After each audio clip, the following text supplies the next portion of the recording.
जवाब ये देखिए आर्डर में उसका आपको कॉपी लगा के दी आर्डर में खंडिका 5 में उसका साफ साफ उल्लेख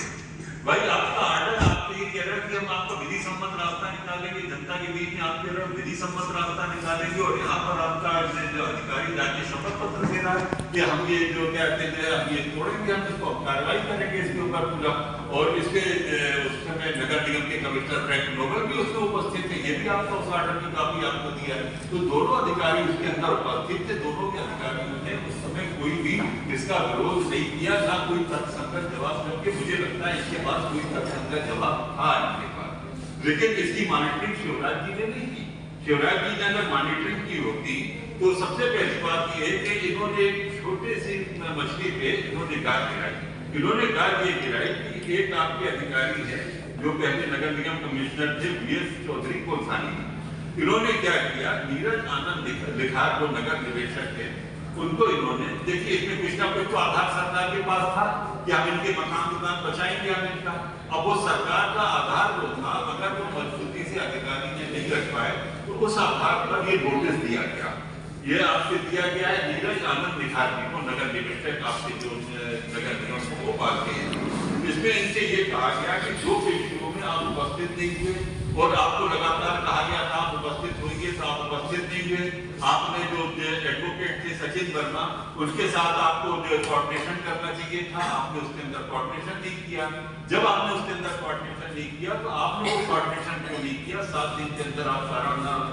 नोटिस नहीं दिया और कहा 2 बजे तक हम आपको रोक देंगे अब पहला सवाल शिवराज जी से हमारा ये कि जब आपने जनता से वादा किया था कि हम विधि सम्मत रास्ता हम निकालेंगे तो विधि सम्मत रास्ता निकालने में आपको सारी प्रशासनिक गतिविधियां अपने हाथ में लेना चाहिए था कि कौन सा अधिकारी क्या जवाब दे रहा है कौन सा अधिकारी क्या शपथ पत्र दे रहा है कोर्ट में कौन गंभीरता के साथ उपस्थित हो रहा है कौन नहीं उपस्थित हो रहा है आपने तो बस चुनाव की रैलियों में आप लगे रहे जनता मतलब एक तरफ नहीं जनता की तरफ आपने ध्यान ही नहीं दिया पूरा उसके अंदर और आपके अधिकारी वहां पे जाके शपथ पत्र दे रहे हैं आपके अधिकारी वहां पे जाके जो है कहते हैं आपका पक्ष नहीं कर रहे इसी के बाद क्या होगा अब ये आप लोग की खोजिए कि क्या कारण था कि सरकारी वकील ने जैसे ही आदेश पारित हुआ सचिन वर्मा ने 2 दिन के अंदर इस्तीफा दे दिया कोई तो अंदर गंभीर बात नहीं होगी कि सचिन वर्मा ने 2 दिन के अंदर उसके अंदर इस्तीफा दिया कहीं ना कहीं इनके कोऑर्डिनेशन के अंदर कमी रही होगी कि जो इन्होंने कोऑर्डिनेशन को पूरा नहीं किया इन्होंने पूरा इस तरह से तो ये सारी चीजें जब आएंगी तो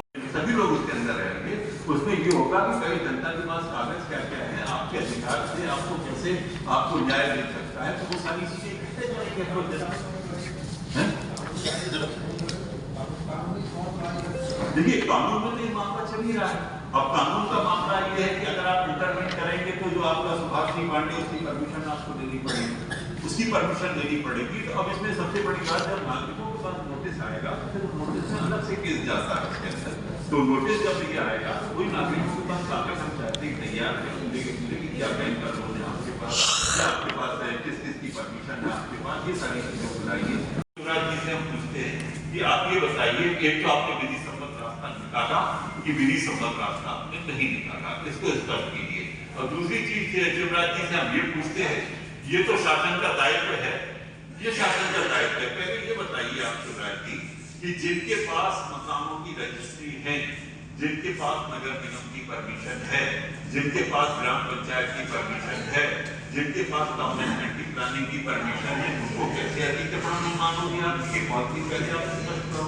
दूसरी चीज आप बैंक वालों से ये पूछो तो बैंक का लोन अतिक्रमण को कभी नहीं मिलता बैंक का लोन 40-40 लाख रुपए के लोन है जिसके ऊपर लोगों ने मकान लिए अब जब बैंक का अधिकारी आता है जब सारे कागज नंबर 1 के देखता है तभी तो बैंक का लोन देता है और कोलार के 90% मकान इस समय बैंक लोन के ऊपर चल रहा है तो आप ये बताइए अगर ये मकान आपने जो अच्छा शपथ पत्र में इन्होंने ये दिया है कि और जो ऑर्डर आया है ऑर्डर में ये दिया है कि 2 महीने के अंदर हम इसकी पहचान करेंगे हम इसकी और उसके बाद हम 31 दिसंबर तक हम इसका पालन करेंगे जो अतिक्रमण पाए जाएंगे उनको तोड़ेंगे और 15 जनवरी को इसका हम पालन प्रतिवेदन कोर्ट के अंदर प्रस्तुत करेंगे 25 से 3 में तो उसमें हमारे एक क्वेश्चन थे बताइए मान लीजिए बैंक का लोन है और बैंक के लोन का अगर आपने तोड़ दिया तो उसका जो 40 लाख 30 लाख 20 लाख का जो बकाया वो कौन करेगा पहली चीज आप इसको स्पष्ट करो आप इसका दूसरी चीज आप ये स्पष्ट करो जो कि बहुत महत्वपूर्ण है कि इसमें अधिकांश ऐसे हैं कि जब आपकी एनजीटी भी बनी थी, जब आपका मास्टर प्लान भी नहीं आया था 1995 के पहले, आप अगर डालो तो कई निर्माण को हो गए, उनको किस कैटेगरी में डालोगे? ना तो उस समय आपका एनजीटी था और ना उस समय मास्टर प्लान आया था। बन गए थे कोलार के अंदर मकान, अगर है नदी के किनारे जब कोई नियम ही नहीं था, उनको आप किस नियम के अंदर डालोगे? कुछ चीज तो आप सामने रखोगे ना। जब सारी चीजों को आप सामने नहीं रख पा रहे हो तो जनता के बीच में, जैसे आपने आचार संहिता का उल्लंघन करते हुए आप आए थे, जब आपने सारी चीजें कोर्ट के आदेश के अनदेखी करके तब आप उपस्थित हो गया कि मकान नहीं टूटने दिया जाएगा, इस 8 साल से मुंह छुपा के क्यों बैठे हुए हो? अरे मुंह छुपा के आप सामने आओ, आप अपने जो बयान दिया उसके ऊपर अमल करो ना, करो। आप विधि सम्मत आपने क्या तरीका निकाला उसके अंदर, आप नागरिकों को जवाब दो कि अगर आपके मान लीजिए, अच्छा तीसरी बात ये, अगर मान लीजिए मकान और दुकान अगर टूटते हैं तो विस्थापन मुआवजा पॉलिसी आपने क्या बनाई है? अगर आप मकान अगर आप तोड़ोगे तो कहीं ना कहीं मामला ये है कि कोलार में 2014 में एक आर्डर आया था कि ये 33 मीटर दायरे का सीमांकन करके और जो भी आपके मकान है उनको चिन्हित किया जाए। तो 18 कॉलोनियों के लोग शिवराज जी के पास गए। शिवराज जी ने उनको आश्वासन दिया कि आपके मकान नहीं तोड़े जाएंगे और जो भी विधि सम्मत रास्ता होगा वो निकाला जाएगा। दूसरी बार शिवराज जी ने 26 जनवरी 2015 को आगे कोलार में घोषणा की कि कौन माई का लाल होता है कि देखिए आपका मकान तोड़ता है। तो जब माई का लाल का उन्होंने कहा कि जनता ने विश्वास कर दिया, तो ना तो शिवराज जी ने विधि सम्मत रास्ता निकाला और ना ही किसी तरह से जनता की रक्षा की, बल्कि उनके अधिकारी जो है कोर्ट में जाके जनता के खिलाफ शपथ पत्र दे रहे हैं। उनके अधिकारियों ने ढंग से मामला रखा नहीं तो उनके अधिकारियों को नोटिस दिया जा रहा है। इसकी जवाबदारी शिवराज जी की भी है कि उनके अगर अधिकारियों ने अक्षमता इस मामले में बरती है तो शिवराज जी की नैतिक जवाबदारी लेकर शिवराज जी को इस्तीफा देना चाहिए। रीवा की घटना के बाद दोबारा से पुनरावृत्ति हो गई मध्य प्रदेश के अंदर राजधानी। यह घटनाएं सामान्य नहीं, यह घटनाएं प्रायोजित हैं और मैं इसलिए प्रायोजित शब्द का इस्तेमाल कर रहा हूं कि भारतीय जनता पार्टी ने कुछ दिनों पहले इस राजधानी भोपाल में ही दलित कुंभ लगाया था। तो मुख्यमंत्री जी बताएं, क्या यह दलित कुंभ का ही गुप्त राजनीतिक एजेंडा है कि रीवा के बाद भोपाल में दलित को वहाँ पेशाब पिराई गई थी, पेशाब उस पर की गई थी उसके चेहरे पर, यहाँ पर ही उस घटना की पुनरावृत्ति हुई है। तो रीवा की घटना से सरकार ने सबक क्यों नहीं लिया? नंबर 1। नंबर 2, दलितों पर पेशाब करने की घटना में आरोपित भारतीय जनता पार्टी के बड़े नेताओं के ही समर्थित क्यों होते हैं? नंबर 3, यह बात भी अब खोज का विषय है कि जो दबंग आरोपित जिसने दलित कोटवार पर पेशाब की है वो सरकारी जमीन पर कब्जा कर रहा है और विधायक रामेश्वर शर्मा ने सार्वजनिक तौर पर स्वीकारा है कि आरोपित मेरा समर्थक है। तो क्या उस जमीन पर कब्जा रामेश्वर शर्मा ही खुद करवा रहे थे? इस बात की भी जांच होनी चाहिए। लिहाजा रामेश्वर शर्मा जी को भी इस इन्वेस्टिगेशन में आरोपित बनाना चाहिए, एफआईआर उनके विरुद्ध भी दर्ज होना चाहिए,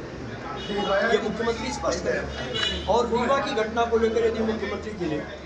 उस दलित को बुलवाया था, उसके चरण धोए थे,